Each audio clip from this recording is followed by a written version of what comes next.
ओम शांति। आज बाबा ने सवेरे सवेरे का महत्व बताया है। भक्ति मार्ग या ज्ञान मार्ग दोनों में सुबह का समय बहुत अच्छा माना जाता है। इस समय हमारी बुद्धि बहुत फ्रेश होती है और सवेरे के समय परमात्मा को याद करना, उनसे मीठी मीठी बातें करना, इससे हमारे मन को बहुत शांति मिलती है, खुशी मिलती है और सारे दिन के लिए रिफ्रेशमेंट मिल जाती है। सवेरे के समय को बाबा ने अमृत वेले का भी नाम दिया है। अमृत वेला अर्थात उस समय स्वयं परम पिता परमात्मा हम बच्चों को शक्ति देने के लिए, अपना प्यार लुटाने के लिए विशेष उस समय बाबा हम बच्चों की पालना करते हैं। तो सवेरे सवेरे जब हम बाबा को याद करते हैं या योग लगाते हैं तो योग माना क्या? योग माना बाबा से मीठी मीठी बातें करना। तो आज की मुरली में बाबा ने कहा है कि बच्चे सवेरे सवेरे उठकर बाबा से मीठी मीठी बातें करो। आज बाबा के 9 अक्टूबर के महावाक्य हैं। बाबा ने कहा, मीठे बच्चे सवेरे सवेरे उठकर बाबा से मीठी मीठी बातें करो। विचार सागर मंथन करने के लिए सवेरे का टाइम बहुत अच्छा है।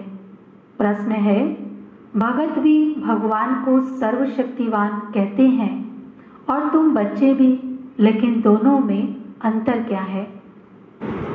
उत्तर है, वह कहते भगवान तो जो चाहे वो कर सकता है, सब कुछ उनके हाथ में है, लेकिन तुम जानते हो बाबा ने कहा है मैं भी ड्रामा के बंधन में बांधा हुआ हूँ। ड्रामा सर्वशक्तिवान है। बाप को सर्वशक्तिमान इसलिए कहा जाता है क्योंकि उनके पास सर्व को सद्गति देने की शक्ति है। ऐसा राज्य स्थापन करता है जिसे कभी कोई छीन नहीं सकता। ओम शांति। किसने कहा? बाबा ने। ओम शांति ये किसने कहा? दादा ने। अब तुम बच्चों ने ये पहचाना है, ऊंचते ऊंच की महिमा तो बहुत भारी है। कहते हैं सर्वशक्तिमान है तो क्या नहीं कर सकते हैं। अब ये भक्ति मार्ग वाले तो सर्वशक्तिमान का अर्थ बहुत भारी निकालते होंगे। बाप कहते हैं ड्रामानुसार सब कुछ होता है, मैं कुछ नहीं करता हूँ। मैं भी ड्रामा के बंधन में बांधा हुआ हूँ। सिर्फ तुम बाप को याद करने से सर्वशक्तिमान बन जाते हो। पवित्र बनने से तमो प्रधान से सतो प्रधान बन जाते हो। बाप सर्वशक्तिमान है, उनको सिखलाना होता है।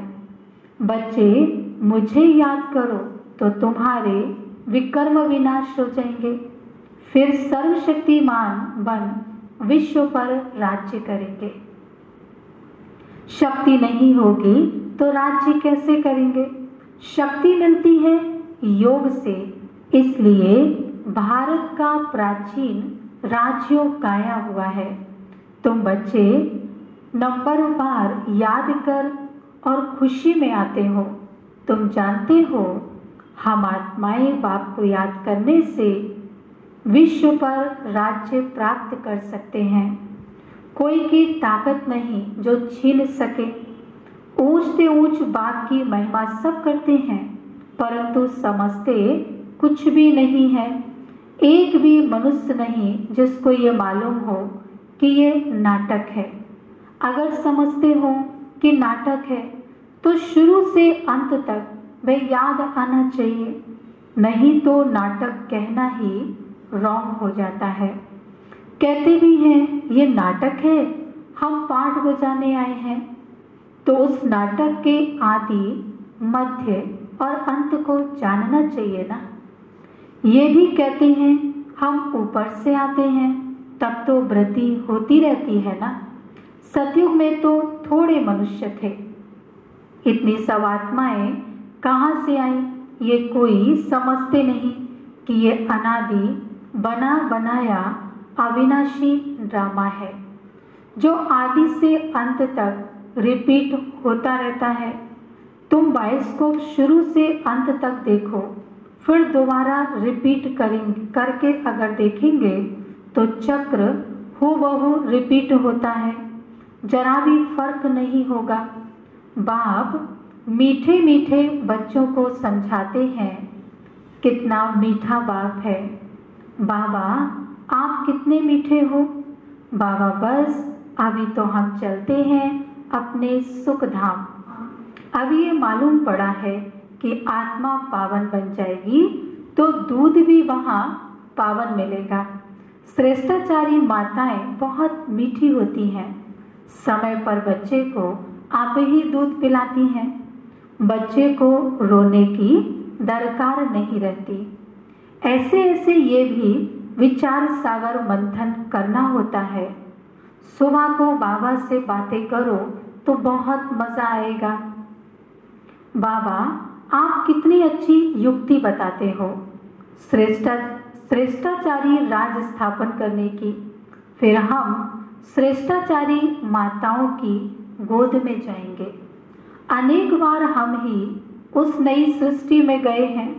अभी हमारे खुशी के दिन आते हैं। ये खुशी की खुराक है। इसीलिए गायन है कि अतीन्द्रिय सुख पूछना हो तो गोप गोपियों से पूछो। अब हमको बेहद का बाप मिला है, हमको फिर स्वर्ग का मालिक श्रेष्ठाचारी बनाते हैं।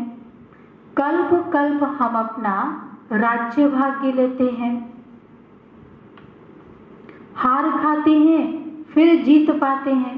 अभी बाप को याद करने से ही रावण पर जीत पानी है, फिर हम पावन बन जाएंगे।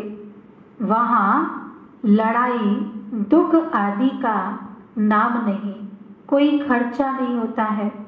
भक्ति मार्ग में जन्म जन्मांतर कितना खर्चा करते आए, धक्के खाते आए, कितने गुरु किए हैं। अब फिर आधा कल हम कोई गुरु नहीं करेंगे, शांति धाम सुख धाम में जाएंगे। बाबा कहते हैं तुम सुख धाम के राही हो, अब दुख धाम से सुख धाम में जाना है। वहाँ हमारा बाबा कैसे हमको पढ़ा रहे हैं, हमारा यादगार भी यहाँ है। ये तो बड़ा वंडर है। इस देलवाड़ा मंदिर की महिमा तो अपरम अपार है। अभी हम राजयोग सीखते हैं, उसका यादगार तो जरूर बनेगा ना। ये हूबहू हमारा यादगार है। मम्मा बाबा और बच्चे बैठे हैं, नीचे योग सीख रहे हैं, ऊपर में स्वर्ग की राजाई है। झाड़ में भी कितना क्लियर है, बाबा ने कैसे साक्षात्कार कराए, फिर चित्र बैठकर बनवाए हैं। बाबा ने ही साक्षात्कार कराया और फिर करेक्ट भी किया है। कितना वंडर है, सारी नई नॉलेज है। किसको भी इस नॉलेज का पता नहीं, बाप ही बैठकर समझाते हैं। मनुष्य कितना तमो प्रधान बन जाते हैं, मनुष्य सृष्टि बढ़ती जाती है। भक्ति भी वृद्धि को पाते पाते तमो प्रधान हो जाती है। यहाँ अब तुम सतो प्रधान बनने का पुरुषार्थ कर रहे हो। गीता में भी अक्षर है मन मना भव। सिर्फ ये नहीं जानते कि भगवान कौन है। अब तुम बच्चों को सवेरे सवेरे उठकर विचार सागर मंथन करना चाहिए कि मनुष्यों को भगवान का परिचय कैसे दें। भक्ति में भी मनुष्य सवेरे सवेरे उठ कोठरी में बैठ भक्ति करते हैं, वह भी विचार सागर मंथन हुआ ना। अभी तुमको ज्ञान का तीसरा नेत्र मिला है। बाप तीसरा नेत्र देने की कथा सुनाते हैं, इसको ही फिर तीसरी की कथा कह दिया है। तीसरी की कथा, अमरनाथ की कथा, सत्यनारायण की कथा, ये तो मशहूर है ना। सुनाने वाला एक ही बाप है जो फिर भक्ति मार्ग में चलती है। ज्ञान से तुम बच्चे साल्वेंट बनते हो। इसीलिए देवताओं को पद्मपति कहते हैं। देवताएं बहुत धनवान पद्मपति होते हैं। कलयुग को भी देखो और सतयुग को भी देखो, रात दिन का फर्क है ना। सारी दुनिया की सफाई होने में थोड़ा तो टाइम लगता है। ये बेहद की दुनिया है। भारत है ही अविनाशी खंड। ये कभी प्रायः लोप नहीं होता। एक ही खंड रहता है आधा कल्प, फिर और खंड इमर्ज होंगे नंबरवार। तुम बच्चों को कितना ज्ञान मिलता है, बोलो। वर्ल्ड की हिस्ट्री ज्योग्राफी कैसे चक्र लगाती है, आकर समझो।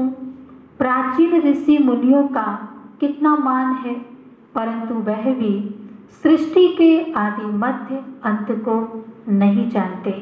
ये ज्ञान हमें केवल बाबा ही देते हैं। वह हठ योगी हैं, बाकी हाँ, पवित्रता की उनमें ताकत है जिससे भारत को थमाते हैं। नहीं तो पता नहीं भारत का क्या हाल हो जाता। मकान को पोची आदि लगाई जाती है तो शोभा होती है। भारत महान पवित्र था, अब वही पतित बना है। वहाँ तुम्हारा सुख भी बहुत समय चलता है। तुम्हारे पास बहुत धन होता है। तुम भारत में ही रहते थे, तुम्हारा राज्य था, कल की बात है। फिर बाद में अन्य धर्म आए हैं, उन्होंने आकर कुछ सुधार कर अपना नाम वाला किया है। अब वह भी सब तमो प्रधान बन गए हैं। अब तुम बच्चों को कितनी खुशी होनी चाहिए। ये सब बातें नए को नहीं सुनानी है। पहले पहले तो बाप की पहचान देनी है।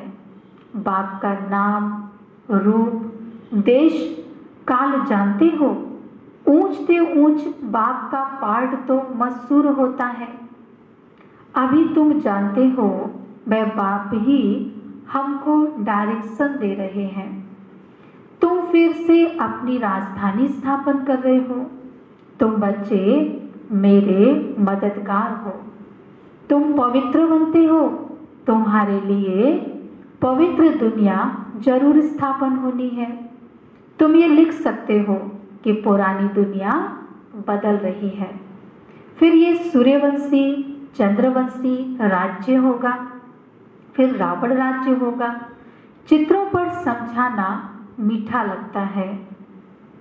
इनमें तिथि, तारीख आदि सब होती है। भारत का प्राचीन राज्यों माना याद से विक्रम विनाश होते हैं और पढ़ाई से स्टेटस मिलता है। दैवी गुण धारण करने हैं। हाँ, इतना जरूर है, माया के तूफान आएंगे। सवेरे उठकर बाबा से बातें करना बड़ा अच्छा है। भक्ति और ज्ञान दोनों के लिए सवेरे का टाइम बहुत अच्छा माना जाता है। मीठी मीठी बातें करनी चाहिए। अभी हम श्रेष्ठाचारी दुनिया में जाएंगे। बूढ़ों के दिल में तो ये रहता है ना कि पुराना शरीर छोड़ गर्भ में प्रवेश करेंगे। बाबा कितना नशा चढ़ाते हैं। ऐसी ऐसी बातें करो तो भी तुम्हारा जमा हो जाए। शिव बाबा हमको नरकवासी से स्वर्गवासी बना रहे हैं। पहले पहले हम आते हैं, हम सारा ऑलराउंड पार्ट हमने बजाया है। अब बाबा कहते हैं इस छीछी चोले को छोड़ दो, देही सहित सारी दुनिया को भूल जाओ। ये है बेहद का संन्यास। वहाँ भी तुम बूढ़े होंगे तो साक्षात्कार होगा। हम बच्चा बनते हैं, खुशी होती है। बचपन तो सबसे अच्छा है ना। ऐसे ऐसे सवेरे बैठ विचार सागर मंथन करना है। पॉइंट्स निकलेंगी तो तुमको बहुत खुशी होगी। खुशी में घंटा 1.5 घंटा बीत जाता है। जितनी प्रैक्टिस करते जाएंगे उतना खुशी बढ़ती जाएगी। बहुत मज़ा आएगा और फिर घूमते फिरते भी बाबा को याद करना है। फुर्सत बहुत है, हाँ, माया के विघ्न तो पड़ेंगे, उसमें कोई शक नहीं है। धंधे में मनुष्य को नींद नहीं आती, सुस्त लोग नींद करते हैं। तुम जितना हो सके शिव बाबा को याद करते रहो। तुमको बुद्धि में रहता है शिव बाबा के लिए हम भोजन बनाते हैं, शिव बाबा के लिए हम ये करते हैं।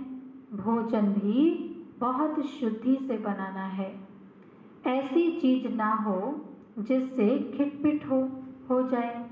बाबा खुद भी याद करते हैं।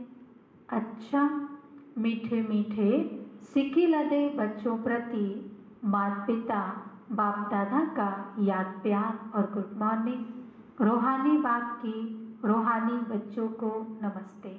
हम रूहानी बच्चों की रूहानी बाप दादा को नमस्ते। धारणा के लिए मुख्य सार है नंबर 1, सवेरे सवेरे उठकर बाबा से मीठी मीठी बातें करनी है। रोज खुशी की खुराक खाते हुए अतीन्द्रिय सुख का अनुभव करना है।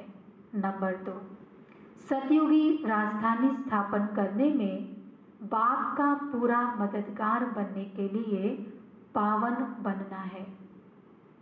याद से विकर्म विनाश करने हैं। भोजन भी बहुत शुद्धि से बनाना है। आज का वरदान, स्वस्थिति द्वारा परिस्थितियों पर विजय प्राप्त करने वाले संगम योगी विजयी रतन भव। स्पष्टीकरण है, परिस्थितियों पर विजय प्राप्त करने का साधन है स्वस्थिति। ये देह भी पर है, स्व नहीं।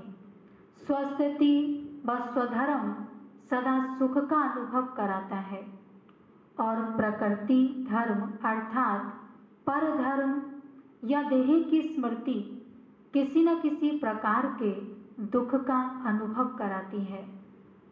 तो जो सदा स्वस्थिति में रहता है वह सदा सुख का अनुभव करता है। उनके पास दुख की लहर भी आ नहीं सकती। वह संगम योगी विजयी रतन बन जाते हैं। आज का स्लोगन है, परिवर्तन शक्ति द्वारा व्यर्थ संकल्पों के बहाव का फोर्स समाप्त करो। अच्छा, ओम शांति।